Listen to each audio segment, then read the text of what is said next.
Hi everyone, my name is James. Welcome to King's Fine Woodworking. Today I'm fulfilling a request to put together a video on some table saw tips to make more accurate and better quality cuts, all while considering table saw safety first. I also have some really cool giveaways, and at the end of the video I'll show you what those are. First, I just wanted to take a few seconds to talk about our Christmas sale. We've been building these Thor's Hammer woodworking mallets for a while, and typically every Christmas we put them on sale for half price.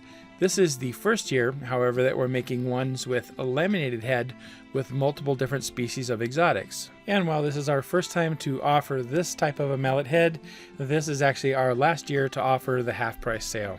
One reason is because it really takes up a lot of time to build a large batch of mallets over the holiday season, and another is that we are actually going to probably be out of several species, such as the Lignum vitae and the Cocobolo. These are two species that are on the IUCN Red List and the CITES Appendix 2. They're very endangered or threatened in their region, and they're just no longer being imported into the US. So when we're out, we're out. If this is something you're interested in, there's a link in the description below to the website, where they're on sale, and the code to get them for half price. Thank you very much. Now back to the table saw. Okay, so the purpose of today's video is the table saw. The table saw is probably one of the central pieces of machinery in your shop, whether you have a full-size table saw, like I have, cabinet saw, or a contractor saw, or a job site saw. The things that we cover today are going to actually be important to all of those different saws. I'm going to cover some important tips and some very important safety items as well. So I'm going to try to make the video brief, but when it's done, you should be able to cut much better on your table saw, get more accurate cuts, and be quite a bit safer in doing that. Go. So we're just going to jump right in here, and one thing that I always do with my saw, and you should probably do too, is check the zero every time you've changed it to a bevel cut.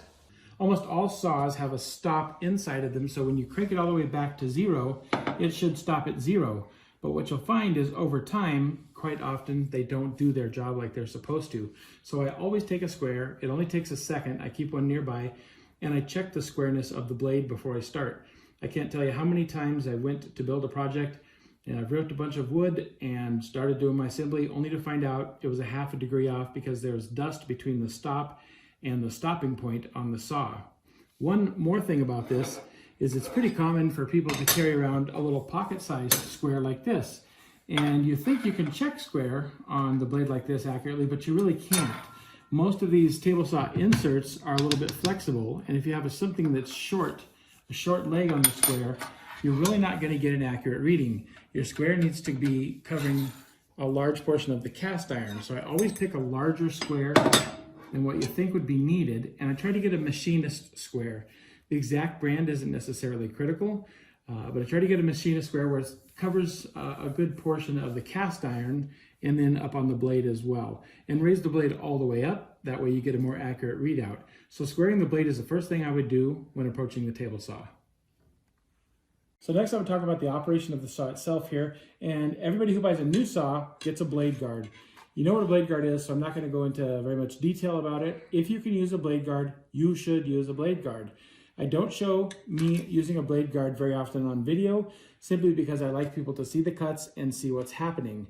And there are some cuts where you can't use a blade guard, but if you're going to use one, or if you have one and you can, you should use it. If for any reason you don't use your blade guard, you must have a riving knife. This riving knife will potentially help prevent kickback. As you're making a cut and the wood passes through here, there are many times that the wood has internal stresses in it, and this wood will squeeze back together on the other side of the blade. When this squeezes back together, then it can pinch. When it pinches, it will grab the back of the blade, and it can cause the wood to kick back at you. The blade is turning this way.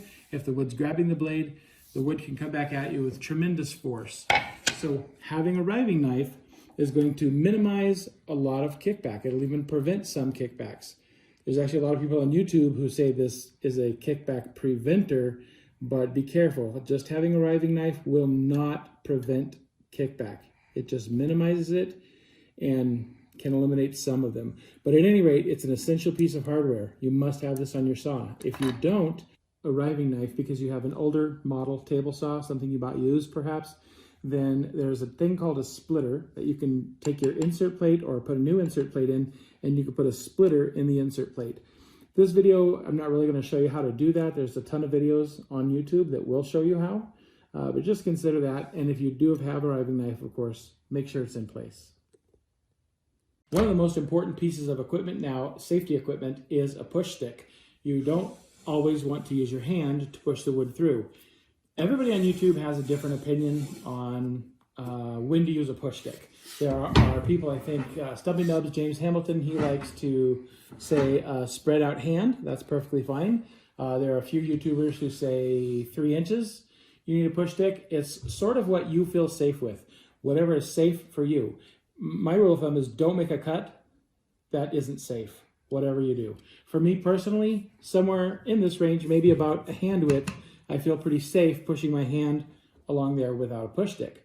But by all means, if you don't feel safe, don't do it. Make sure you have a push stick if you need it. So there are many types of push sticks that you can get, you can buy, or you can make for your saw.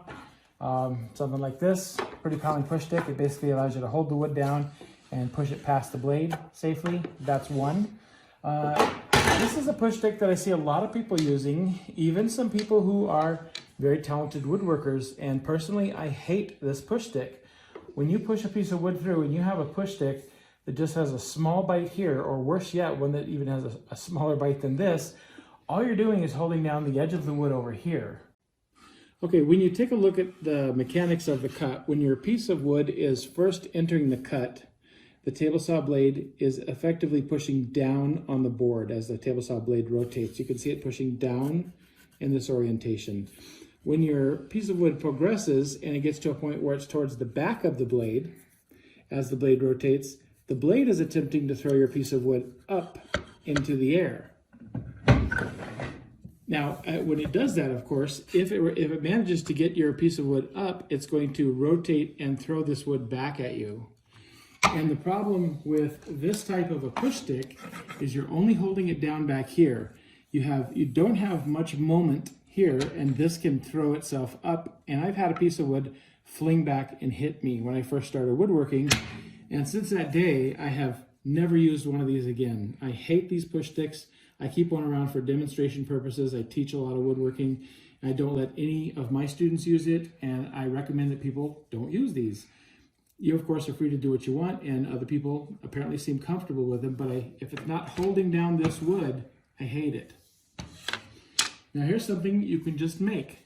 A lot of people advocate this. It's just a piece of wood. It can be a 2x6, basically. You just take a 2x6 and cut it here. You have a little pusher portion in the back, and you can push this through your table saw blade. And it's pretty simple because you're holding the whole piece of wood down. So if the back of the table saw blade tries to push up on it, you've got the torque and the moment to push down and prevent that from flipping back up and hitting you in the face. You can also get very fancy and make your own style. I have free plans for this. It seems a little extra fancy, but it's fun to use and it's really easy. And the way it's angled, I have a lot of downward force that I can apply to whatever I'm cutting. You can make something just like this and a little shorter. Maybe it stops here for shorter pieces of wood, or longer for longer pieces of wood. So I recommend a push stick that allows you to have some sort of downward force at the front end of the wood so it doesn't tend to come back up at your face. So there's another way to prevent that from happening, and a way to make about the safest cut that I can think of, and that's if you have a featherboard that locks it down. So this is a new product, actually. This is from Magswitch. They actually gave me this for free. They're not paying me to promote it, but I like Magswitch. They have a lot of really cool products. And what this thing does is it's got a lock right here. So we just set it there and it's magnetic. It locks on. When I move this down, it brings the magnet closer to the surface, so it gets a strong bond with that. And then push this up and that releases it. So one way to do this is to keep this over here. We'd lock the magnet down. We'd find out where our wood needs to be, and we just bring that down. And then that push featherboard there is going to hold this wood down securely, and I don't have to worry about that wood popping back up into my face.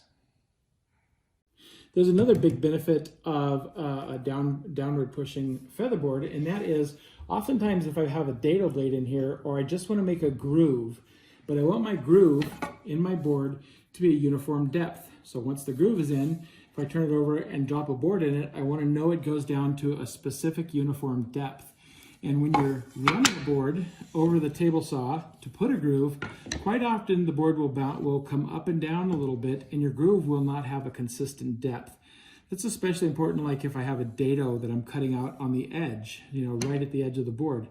If we have a situation like that, the best way to make sure that we have constant downward force is to have a featherboard there in the way.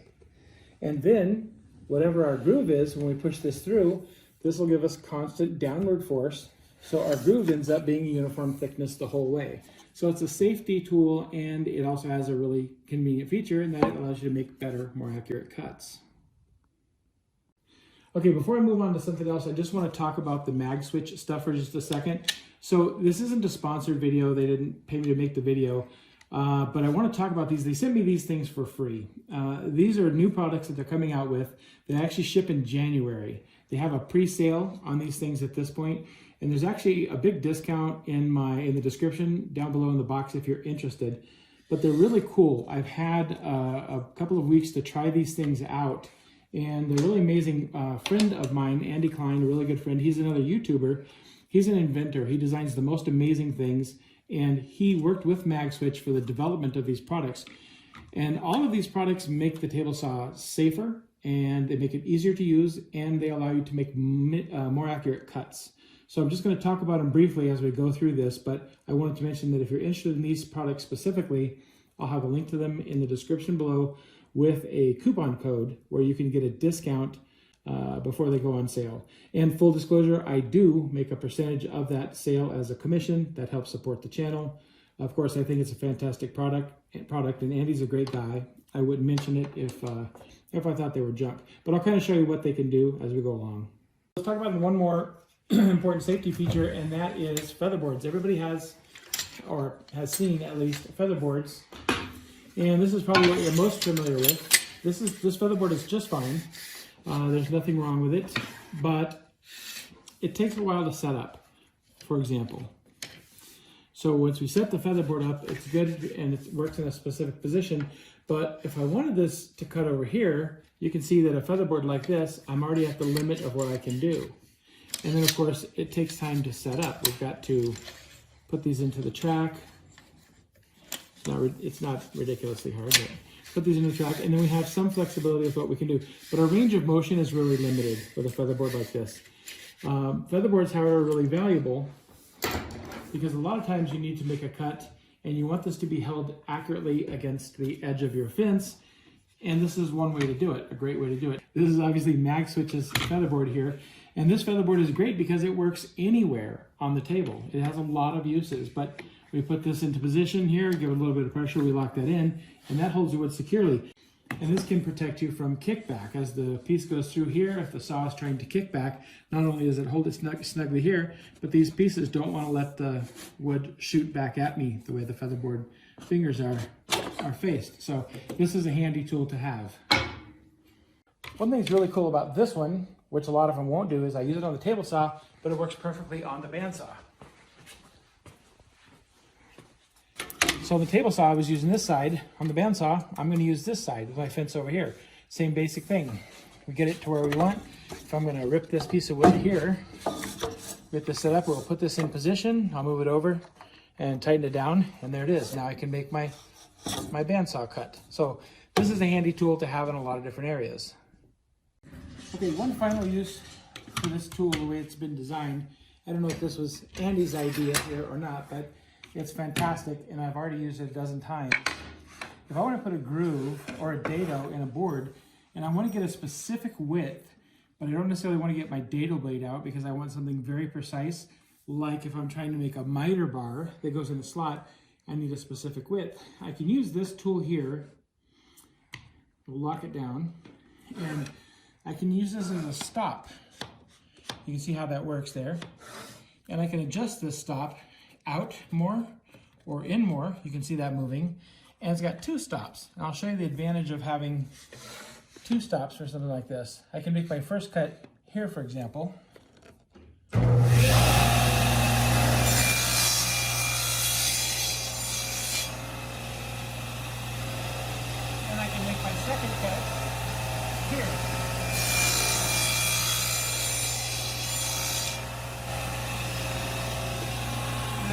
groove that I can now clean out the channel on.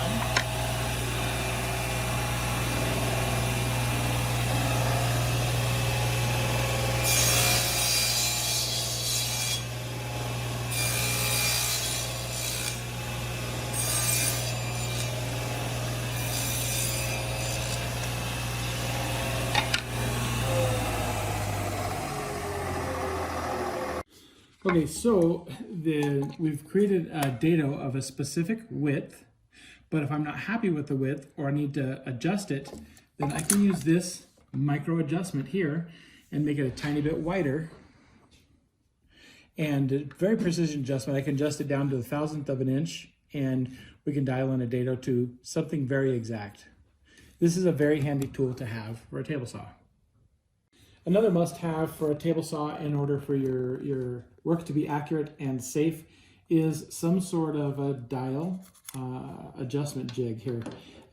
Many people make these things. I was sent this one from Magswitch and I like it a lot. It has a lot of really cool features that none of the others have. And I'll show you. Basically how it works, of course, is you put this up against your blade and then you'll determine you'll see the number here, and then whatever point this touches the blade over here, whatever you want to rotate the blade over and have it touch the blade here, and you can see how much that dial has moved. So you can see my saw is accurate. Typically I try to keep it within 2 or 3 thousandths of an inch of accuracy. If for some reason it's not, it's easy to adjust. The saw is bolted to the arbor, and that's bolted to the motor, and the motor is bolted to the frame down below. The top of the table is independent of that. So if I loosen the top of the table will rotate in order to bring this blade into alignment with this slot, this miter slot here. And that's very important for safe cutting. If that were out of alignment for any reason, then when we move things along there, the blade would end up pinching the wood in one way or another and create dangerous kickback. Also, it makes the kerf wider than it needs to be. It takes more energy to push your wood through the blade if it's not straight. It tends to burn the wood. There are a lot of issues, so it's important to keep that blade straight, so you have to have a blade alignment jig. The cool thing about this Magswitch one is it works with your miter bob. It also works for a lot of other things. Let me just show you one. So we take this miter slot indicator, and it's the only one that I know of that doesn't have to ride in a miter slot. Let's say I want to make a precision cut, a precision rip of 2 inches exactly. I'll go ahead and I'll make my cut. I'll use my measurement on the table saw itself. Maybe if that's not accurate, sometimes you want to check it here to see if you get exactly 2 inches. Whatever you're doing, you make the cut, then you measure your cut, and if your cut's off a little bit and you need to, say, make it narrower, you can put this in place. We lock that down, and we can see where the dial indicator is on here. And I realize that my cut, let's say for example, is 5 thousandths too big, and no problem. I can just adjust it, and I don't know if you can see this adjustment. I just tap it over, and I can pick that 5 thousandths right back up there. I can shrink the gap so I can make my cut very precise, or if I need to make it bigger, I can do the same thing in the opposite direction. So this is a very handy tool for giving you a precise cut. And making precision cuts really makes your woodworking go a lot easier. I want to talk about a dangerous cut that I see a lot of people make. The table saw is designed for ripping wood, which means when you're cutting, the long axis of the wood needs to be going this way. This is generally considered a rip cut. I understand this is plywood, but if this were lumber, this would be a rip cut. To cut this way, if the long axis of the grain is that way, this is a cross cut. For your table saw, using this fence, you should only be making rip cuts. Those are safe cuts to make. If I were to attempt a cross cut with a piece that's wider than it is long, then I can't really push this piece through accurately without tilting it somewhat, because there's such a short amount of contact area here and a large amount of push contact area here. Inevitably, I'm going to twist it one way or the other. And just the slightest twist, no matter how small, is going to cause a huge bind with the blade in the kerf, and it's going to cause a massive kickback, and that's a very dangerous cut to make. So whenever you're cutting on the table saw, always remember that it has to be longer than it is wide to cut on the table saw safely. So now you might ask yourself, well, what if I want to cut this way? We do have a way. You can use a miter gauge of some sort to cut this way. This would be a cross cut. You have a flat surface here. At whatever angle, you can leave it at 90, that's a square cross cut, or at some angle. You notice this pivots at various angles to allow me to cut at different angles. But that's an option. You can use a miter gauge to cut. And that's a safe way to do a cross cut on the table saw. One thing to remember is that we never want to use a miter gauge and a fence at the same time. Use one or the other. Never use them at the same time. We don't want to be pushing this through the blade with the miter gauge while the whole time this is in contact with the fence. Inevitably, that's going to bind and create a dangerous situation. So there's an even better way to make a cross cut on your table saw, and that is with a crosscut sled. I have a video on how to make a crosscut sled. You might want to check it out. I have a link to that in the description below. Crosscut sled is a hyper accurate way to make a crosscut on the table saw. We put this here, and then the entire piece is supported by the crosscut sled as we push through the blade. And it's also a very precise way to make a cut. In fact, when we dial in this back fence with respect to the blade on the crosscut sled, we can be within 1/1000th of an inch of accuracy, which is far more accurate than a chop saw, no matter what chop saw you have. So all accurate crosscuts should in fact be made on a sled on a table saw. So it should go without saying that you have to have safety glasses. Everybody knows Norm. There's no more important safety rule than to wear these safety glasses. And of course, you need a dust mask. I like a respirator style dust mask for most of the work that I do. I cut with a lot of exotics, and some of the exotics are bad to inhale. But even if you're only using domestics, if you get any particulate matter in your lungs, it can eventually cause cancer.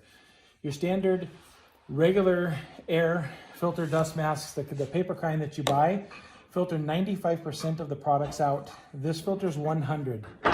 It's called an N100 mask, and this is an N100 filter. If it has cartridges like this, they also make cartridges that work like to block chemical fumes if you're spraying lacquer or polyurethane or something like that. So I always keep my dust mask handy, and I always use it when I cut. When I'm not using it, I like to keep it in a little box like this. I got this at Home Depot for $1.15. We keep these in the shop for a lot of things, and that's just a nice clean place to keep that. Another important safety rule is not to wear gloves in the workshop. Ideally, you don't want any loose jewelry or loose clothing, and especially gloves. Gloves are critical on any rotary tool. If the tool is rotating and it catches the fabric of your glove, it's going to pull your hand into the blade. That's true of a bandsaw that rotates, a planer, a jointer, a circular saw, any rotary tool. You should never use gloves with rotary tools. The next most important thing to getting a good cut is surface prep. We want the surface of the table saw to be fairly slick. If it's not slick, it takes additional force to push the wood forward. That additional force can result in you not knowing exactly how much pressure the blade is exerting back against you with the wood, and it can be dangerous. So it's very important to have a clean, slick surface and to have a clean, slick blade. The first thing you have to do is make sure you have a clean cast iron surface. If this isn't clean, you're not going to make good cuts. If it's not perfectly clean, perfectly flat, or if there's pitch and resin stuck to it, you're not going to make good cuts.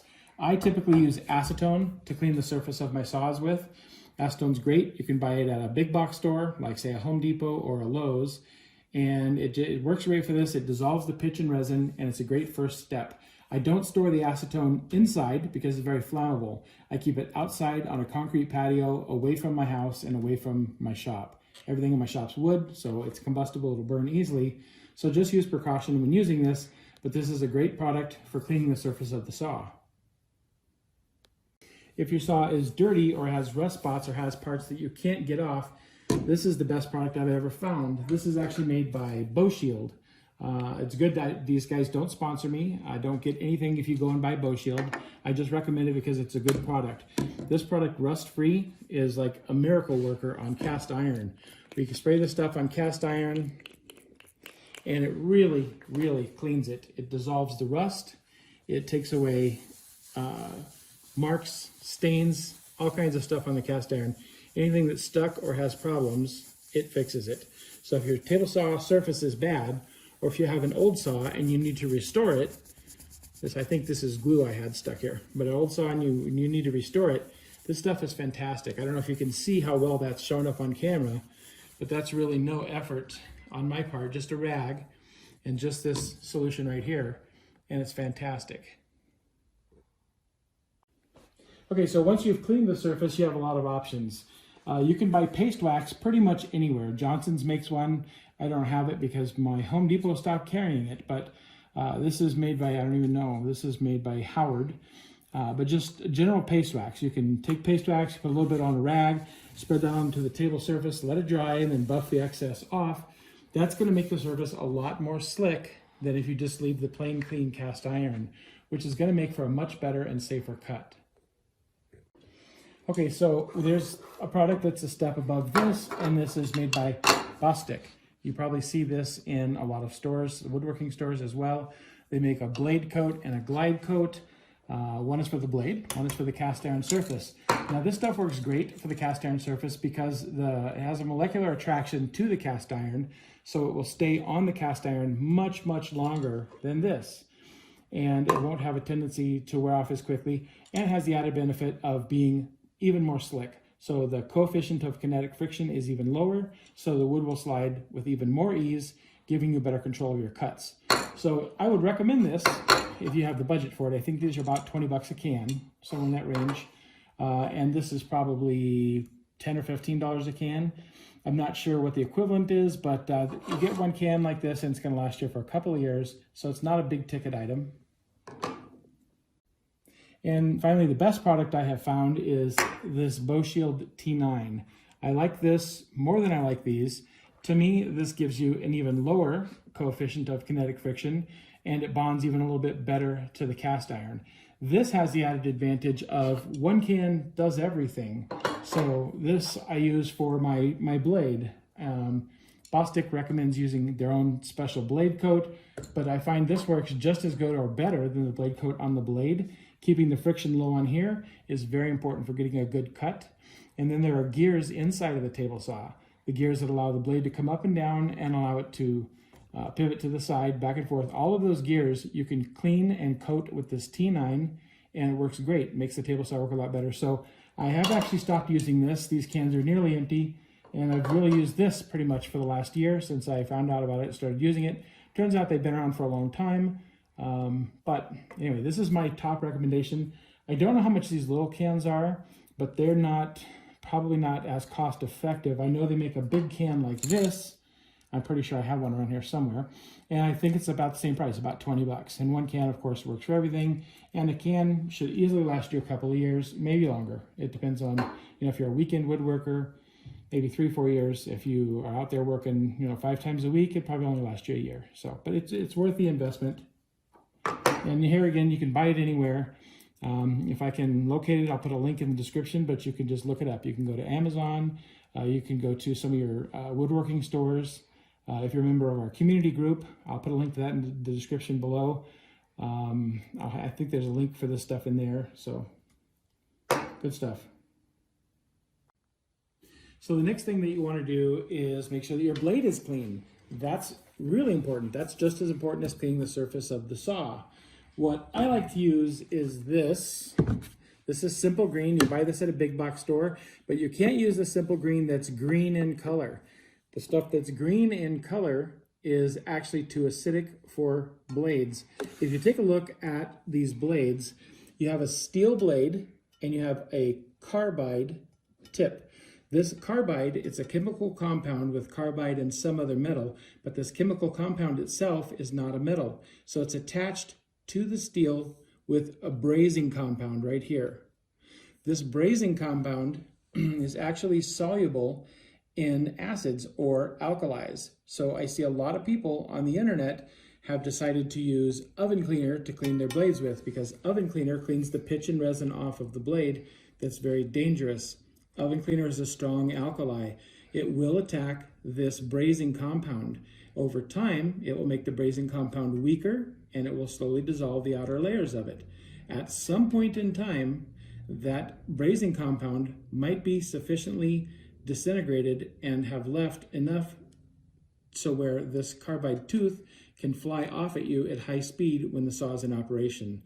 If that occurs, one of these carbide teeth flying at you at 500 or 600 miles an hour is like a bullet. It can kill you. I recommend not using oven cleaner to clean your blades because of that compound, because of this brazing compound. So you need to use something that's recommended for it or safe. This is what I use. I know it's safe. It's recommended to clean saw blades with. The Boeshield people do have a product. It's here. I haven't used it, so I can't tell you if it's good or bad.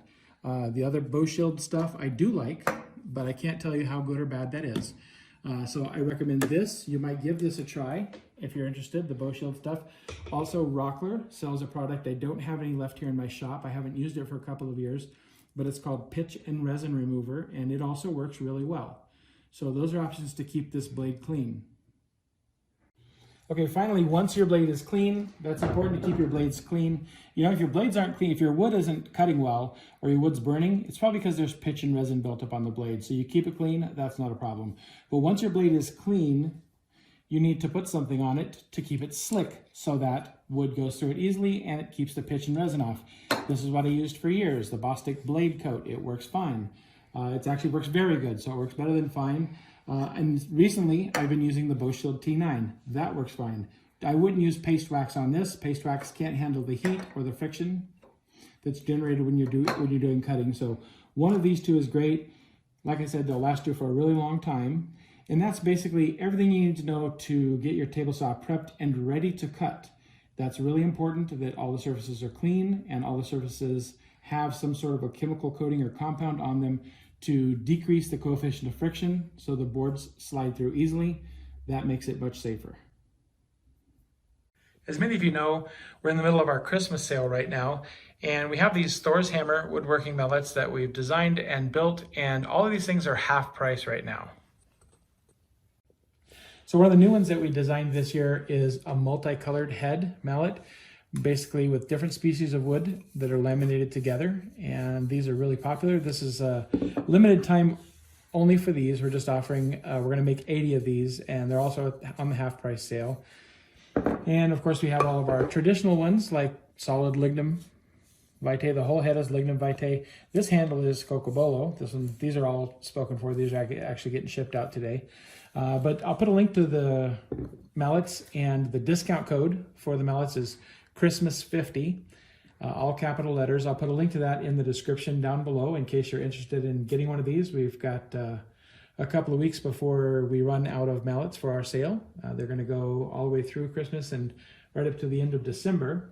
And as I promised, I have some giveaways, not mallets unfortunately, but many of the exotic wood mallets that I have to work with, especially oily ones like lignum, I have to glue these things together with epoxy. So this is one of the giveaways, is this epoxy from Total Boat. So I'm not sponsored by Total Boat either, but I really like this stuff. And I told them I'd give them a mention if they wanted to give one of these things out. It's just a free giveaway. It's a quart. You can choose whatever quart size kit that they have. This is the epoxy resin and slow hardener. They have a fast hardener as well. It comes with pumps, all the stuff that you need to do epoxy with. So this is one of the giveaways. All you have to do to win one of the giveaways is just make a comment down below and say what you're interested in. And the other giveaway that I want to do is this. This is the Boeshield. This is a kit. It comes with the rust-free stuff that cleans off the cast iron surface. The T9, which you use to protect the blade and or to lubricate the blade and the cast iron surface and the gears of the saw, and this blade and bit cleaner. I'm not sponsored by these guys either, but I told them I would give them a shout out if they wanted to give a couple of these away online. So they said okay. So they sent me some. So just put a comment again down in the description if you're interested in this, or if you're interested in that, or if you're interested in both. We'll put your name in the drawings for both. And it's just a free giveaway for you to try. But even this probably lasts you a year. It's really good stuff. So thanks for watching the table saw video. Make sure you check out the links in the description below for the big sale on the Magswitch products. I think they're fantastic products. And check out our mallet sale. Purchasing mallets or even the Magswitch products helps support our channel. and we really appreciate it.